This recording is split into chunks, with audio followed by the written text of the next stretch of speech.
All right, good afternoon, everybody. This is CBS19 Meteorologist Joel Robinson with an update on Hurricane Melissa. Thanks for joining us this afternoon. We're streaming on CBS19 Plus as well as YouTube and Facebook, so thanks so much for joining me this afternoon. Category 5 hurricane is what Hurricane Melissa is at this time. Very, very slow speeds here, 3 miles per hour to the west-northwest. It's kind of moving just along like this, and it'll eventually move off to the north and east and really start to weaken, luckily, as it continues to track by 175-mile-per-hour winds. This is a very, very intense hurricane. The minimum for a Category 5 hurricane, keep in mind, is 157 miles per hour.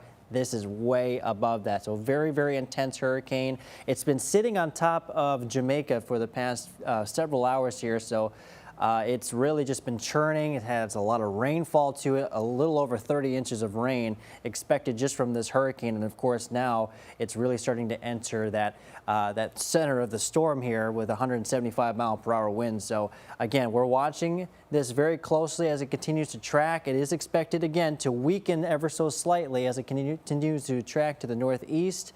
We'll see it eventually become a Category 3. And eventually a Category 2 as it continues to track over near the Bahamas. We got some hurricane watches, hurricane warnings in effect now. So we are really keeping an eye on this really closely. This is a storm that Jamaica has not really seen.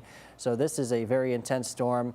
And there's a lot of energy here. There it is right there. You can kind of see that little red blob there of low energy. That's basically where the hurricane is. It's really just kind of taking in all that energy at this point, but a lot of bright colors here.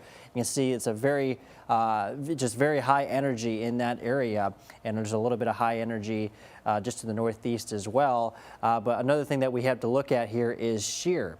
When you have high wind shear, that is not good for these storms to continue. So we certainly could use a little bit more wind shear. That's that change of wind with height.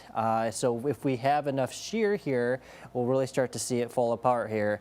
And it looks like there is just a little bit of shear just to the northeast, hence why on top of it already making landfall, that causes friction at the surface, leading it to eventually weaken. So we'll see it quickly weaken to a Category 3 by tomorrow evening and tomorrow morning, I should say. And it'll continue to weaken as it continues to track to the northeast as it keeps hitting these land masses and starts to run out of energy. And of course, running into the shear as well. So we got a Category 2 hurricane as it continues to move to the northeast of Jamaica. But right now, Category 5, 175-mile-per-hour winds. This is a very deadly storm, and we have the moisture to kind of keep it going as well. This is going forward in time here.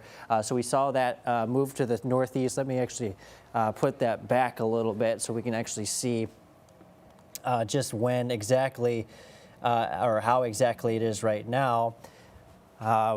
And we have obviously the moisture to do this, to continue this storm, or for this storm to continue, I should say. But this is around estimated tomorrow evening.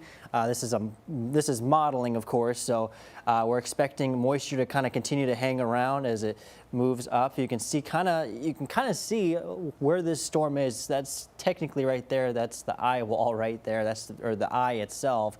And there's the eye wall just around it. But we have enough moisture for it to keep going, but as it continues to hit these land masses and it runs into that shear, it is expected to weaken pretty quickly as we head into tomorrow. So we are going to continue to track this for you. We'll have the latest updates as we go forward, but for now, have a great day, everybody.